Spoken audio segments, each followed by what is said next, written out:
Atheist Alliance International Podcast.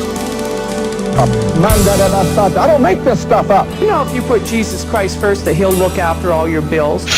It's not fake, it's faith.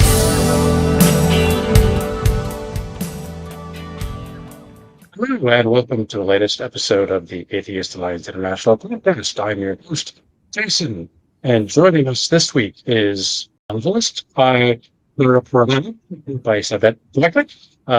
He's an author and humanist, and he's here to talk about his life journey and the book that he's written on humanism. So hit the like and subscribe button. And Kai, thanks for joining us. So why don't you give us a brief introduction and tell us a little bit about yourself? Thanks, Jason. Great to be on your podcast. I began my student life learning a lot about physics and finished 2 masters in physics in India at IIT and then in Dundee University. And then, as I say, I sort of figuratively went back into Plato's cave. Went into business, finance, had my own corporate finance business. But the urge to know more about our incredible universe was probably still in there and quite strong. And so in my 50s, I sold my company and I went back into studying about the universe. I've just finished another master's in physics and astrophysics from the Open University of the UK.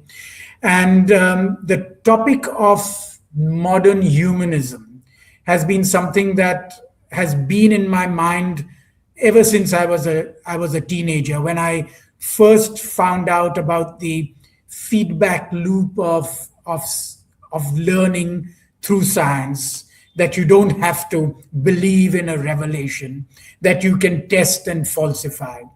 And so around 2012, I began writing the book. Of course, life had many things going on then. Our children were still young. I looked after aged parents. I wound down my company. And so it took some time, and I was doing this master's with the OU alongside. And I finally finished what was in me, and I needed to get it out. I finished last year. So that's a bit of background on me and the topic of modern humanism. Would you like me to tell you a little bit about my understanding of what modern humanism is? Just briefly, so you mentioned you did like an astrophysics. So do you have a specialty that you focus on in physics, or is it primarily astrophysics? It's a very broad master's program, and I started right from the beginning because I wanted to go down to sort of the basics. I did the basics of mathematical physics, then switched into doing the master's in physics. It's called with the astrophysics pathway. I did nothing very special, but my thesis was great fun. It was doing a bespoke study on a sample of objects that the AIs had categorized as strong gravitational lenses. And so I had to do a bespoke study to check if the AI was right, and indeed they were. And strong gravitational lenses, for your viewers, is this incredible part of general relativity when you have a background galaxy, a foreground galaxy right in front of it, in line with the Earth. So if you were to see the foreground object in Newtonian physics, you'd say, oh, I can't see the object behind. But general relativity says that space-time is curved. And so the background object, its light gets curved and you see it ideally like what's called an Einstein ring, a halo or an arc around the foreground object. And so that was my sort of nothing very new, but it was fascinating for me to do. Okay, so touching on your scientific background and getting into humanism. So just briefly, we're growing up in India, which is a strongly religious country with Hinduism, Sikh. There's even a small Christian. There's a large Muslim minority there as well. So were you raised in a religious household, or were you raised in a primarily secular house? Well, my mum, who passed away last year and I loved very much, I'm sorry. was, I'd say, a believer, but I'm a Parsi, so she believed in Zoroastrianism, but she tended to, like actually a lot of Indians, believe in a whole lot of other beliefs. My father sort of, I think, began as an agnostic, and he's now 102, and then became an atheist. But both of them were very liberal and open, and so there wasn't much pressure to believe. And indeed, there was a household that was very full of love and encouragement to go out and explore and find out things for oneself. Right. So I was lucky, I think. I'm reminded, as you were talking, I was reminded of one of my favorite quotes by Neil deGrasse Tyson, who also is an astrophysicist, who says in one of his talks, and I think it's over a decade, maybe 15, 20 years ago, says, "We don't want to know why 87% of the National Academy of Sciences are atheist. We want to know why 13% of scientists do believe." So you coming into the secular space with this strong scientific background, it's not unusual that you would be either a non-believer or more focused on humanism. So by all means, please tell us what drew you to humanism. Well, before that, if I may, because it's sort of relevant to what you just said, I think a lot of our worldviews, our beliefs, come out, in a sense, first due to chance, in the sense that, I was born by chance in a family that I had. Someone else may be born into a family that's extremely fundamentalist. And so someone may have extreme poverty. And so a lot of the background, your needs, if you don't have basic needs, then you're not going to think about sort of whether humanism makes sense or not. If you are in a very fundamentalist background, you're not going to sort of be able to step out so easily. And so needs, which you come into by chance due to birth and circumstance, drive a lot of, I think, the beliefs, and the vast majority of people sort of almost just tumble into their beliefs. But to your question, why humanism? First of all, I'd like to qualify it, and I call it modern humanism. Some people call it a secular humanism, but I think modern humanism goes beyond that. So what is modern humanism? I think it's, first of all, you know the difference between what David Hume explained is and ought. Is how the world is. And in modern humanism, you accept that to understand the world as it is, you accept science as a test of knowledge, as a way of understanding. And that's sort of an important first flag that you believe in, because it's not something that you can sort of say, oh, there's evidence for following science. You accept it. So now, why do you accept it? Because if you look around at how the world is, the universe is, science has a explanation, a prediction that seems to work. It's also something that has a moral element. It says that if evidence shows you something, then that might be probably right. It's not that you disregard the evidence in some spheres of your life and in others not. I mean, even the most religious people fly in aeroplanes, and then they expect that the physics and the engineering works. They don't sit there and pray to some divine being to let the plane fly out. So that's the first part of modern humanism. Then there's another part which expands it, which says that because of this view of science as a way of thinking, you don't accept authorities, whether religious, political, commercial. You also don't accept utopias, because utopias, whether religious or commercial, whether it's communist or capitalist, are fixed ideals. And what we learn from science and the findings of science is that often you get tentative answers and you use plausible reasoning. So that's another part. Then there's stakeholders. Modern humanism expands just a strictly secular humanism. Modern humanism expands it to include all life on earth and a focus on flourishing, planetary flourishing, not just human, selfish flourishing. And so you put all that together, modern humanism will then see that our lives have this, what E.O. Wilson called consilience. You have science as a way of understanding how the world is. Then you have the creative and the emotional part of us being human beings, which you find out from science, which gives you the impetus to learn, to have creative, flourishing lives, to do service. And then you have modern humanism that puts all this into a package that, can give you some directions. It doesn't give you a fixed solution or a fixed path, but it gives you some directions, which hopefully might lead to a more promising future for all of us.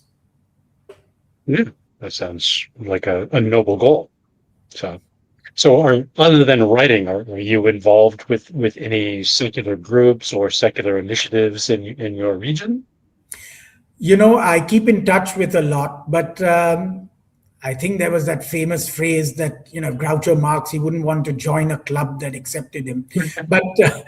But I like dialoguing, and I like to discuss, and, dissent is really important. And somehow I wouldn't like to sort of get pigeonholed in just one association or organization.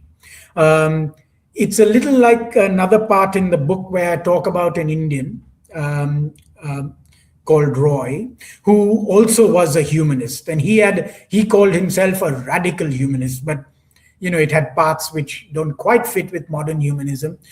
But what Roy said is quite pertinent. Of course, he said it in terms of political parties. He said, it's quite absurd to say I plant my flag in this collection of people, and then whatever that collection says, I will follow. It's much better to have a loose affiliation, in my view, where you discuss, you argue, you have dissent, you change your mind, you're open to changing minds if evidence shows otherwise. And so that's what I try and do. But India has a strong tradition of what they call rationalists and humanists. Roy was one of them. So while there are a multitude of beliefs and millions here and around the world that believe in dogmas, I think there is a significant, and even if it's small, minority that is modern humanists, at least in spirit. Okay. So in the subtitle of your book, Modern Humanism, you have science, ethics, and stewardship of Earth. So I would presume then you are somewhat of an environmentalist if you're concerned with stewardship. So how do you see humanism as playing a role in stewardship? Modern humanism, first of all, there are two aspects. Modern humanism looks at the findings of science. And a clear finding of science is that human engendered activity has increased environmental damage that in turn could and does harm humans themselves. So the first thing is it's got a selfish component there. Humans, if they're not environmentalists, are actually doing harm to themselves. The second part of this is that another finding of science is evolution by natural selection. And you find that has a strong element of chance and necessity, as Jacques Monod said. But the chance element is that, we just happen to be, you and I, multicellular thinking beings, but we are not the only ones. We are here by chance. There's an amazing plethora of life on Earth, and we have a responsibility to look after that on a planetary scale for all of life on Earth, to a large extent. And it's something that Peter Singer, for example, and Martha Nussbaum are quite strongly in favor of. But it has both a science element and this sort of moral element. And I think sometimes proponents of one or the other miss the other. And I think you've got to put them together. So does that include like the animals as well? Like we know in the Bible, they talk about humans having dominion over all the animals of the earth. Coming from an Asian culture in India, where there's a deep-rooted sort of, not attachment may be the wrong word, but a very deep-rooted maybe dealing with nature. Whereas like in the Abrahamic faith, as Joseph Campbell points out, nature and mankind were kind of separated, but in India, humanity is seen as part of nature. So you see in the stewardship, there's this requirement that, that we take care of the animals and we take care of the earth, that it's part of our duty to look after this little pale blue dot. Well, yes. I mean, the first thing is that we should be careful of our own hubris. So when I say take care, I don't mean it completely paternalistically. I mean, for example, E.O. Wilson has this view of leaving half of Earth untouched. And so stewardship doesn't necessarily mean intrusive action always. It means letting things be as well. But to your point on Western and Eastern, I sort of hesitate sometimes to have such a strong demarcation. I mean, having lived and traveled literally all over the world, I sometimes, there's this Descartes sort of split, if you like, between things. And as you said, sometimes the Abrahamic religion saying, nature is different and man is apart. And then perhaps some Eastern philosophies say, no, we are one of a whole. I think if you look at contemporary practice all over the world, there's a belief in, misguided in my view, of some sort of higher being. There's nature, which is out there. And then there's sort of human beings basically closing their eyes and doing, things that benefit themselves. So I don't see it anymore as a Western or Eastern philosophy. I see the practice now is sort of quite harmful. And this demarcation of the philosophies that you laid out, I don't really see it in practice. Where do you see humanism going in, say, the next 10 years? Do you see it increasing as religion tends to decline, or you think we've kind of plateaued for a bit? Well, first of all, I think there are dogmas rather than just religions. So, for example, we had the old Soviet Union and then Maoism, and that had a sort of dogma. But you also have a dogma in, say, the US, which says, market-driven solutions are the only way. And thinkers such as Sandel, Piketty,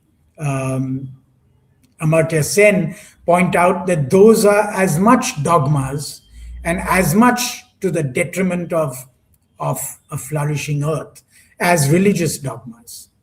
Now, where do I see? So I think we need to bear in mind there are many dogmas, not just religious ones.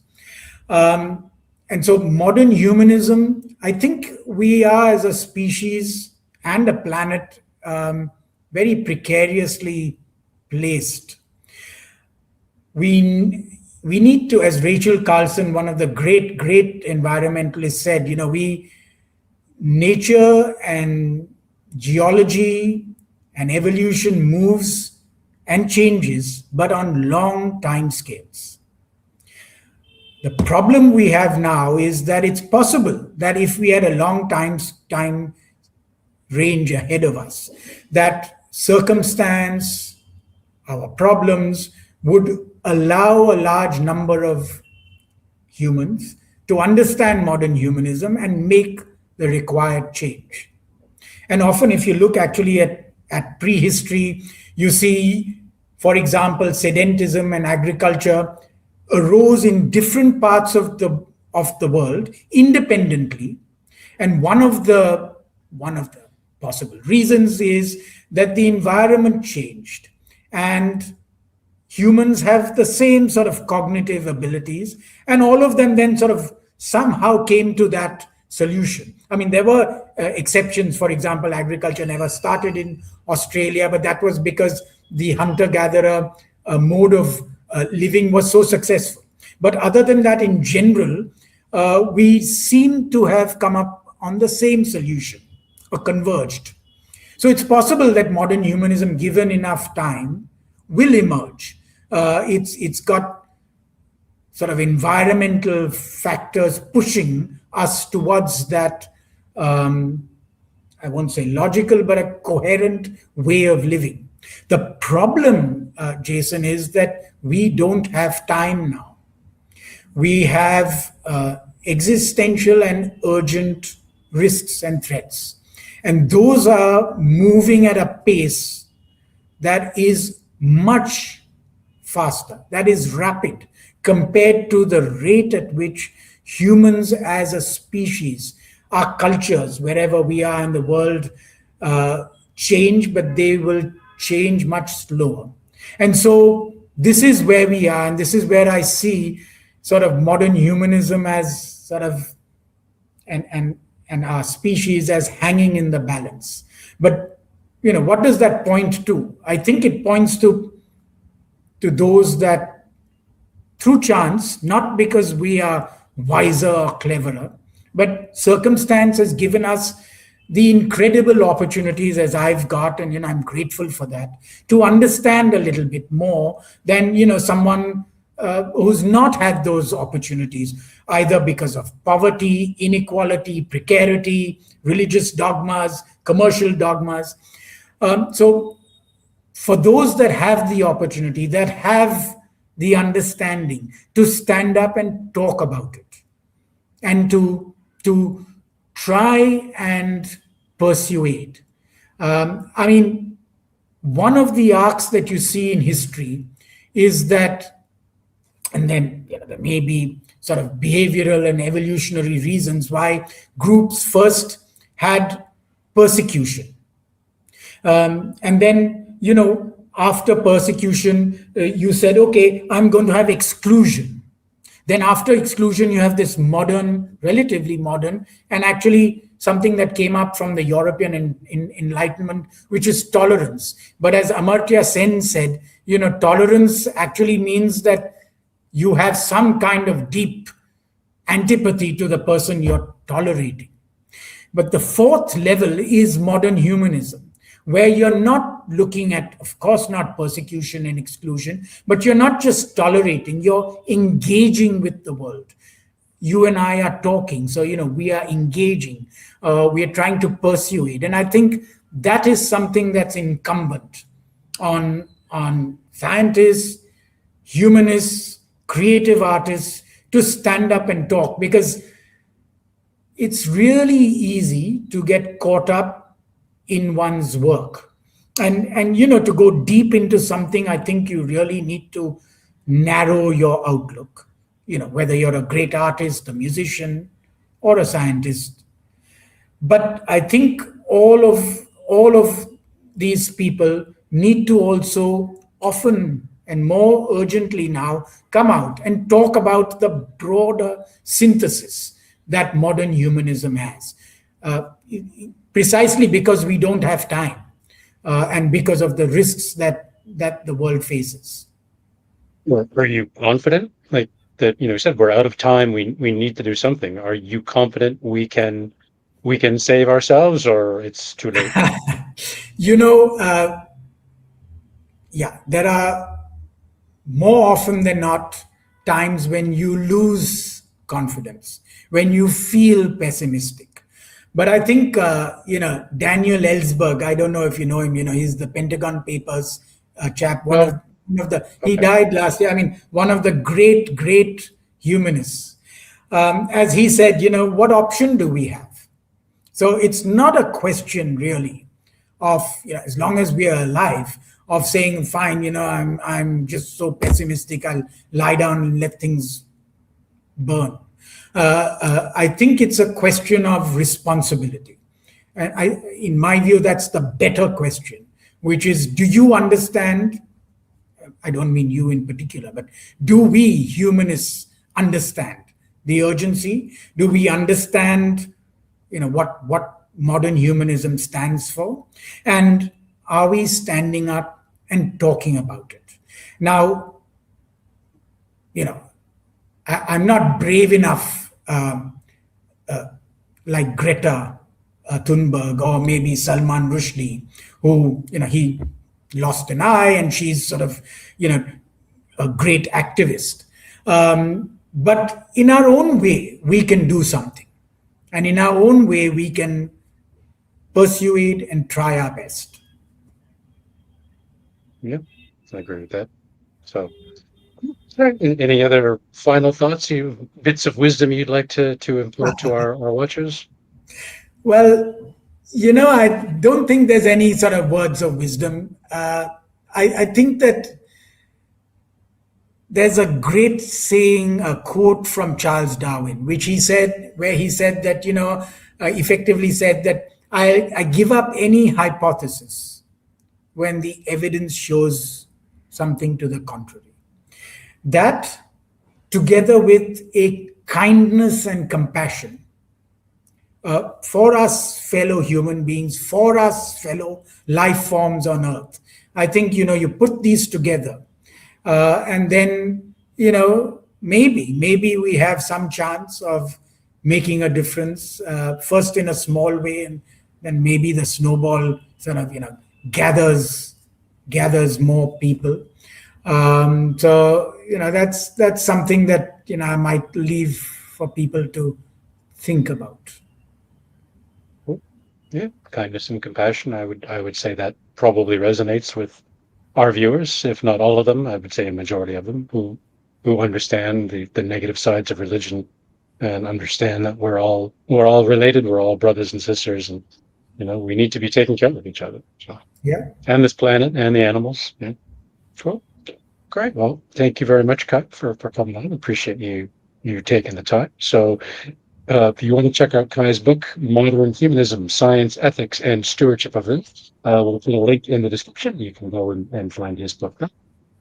And by all means, check it out if you're interested in what Kai has to say about science, ethics, and the stewardship of this pale blue dot. So, thank you, everybody, for watching. Hit that like and subscribe button, and we'll see everybody on the next episode. Take care. Bye-bye. And thank you again, Kai, for coming. Take care, everybody. Thank you, Jason. You're welcome.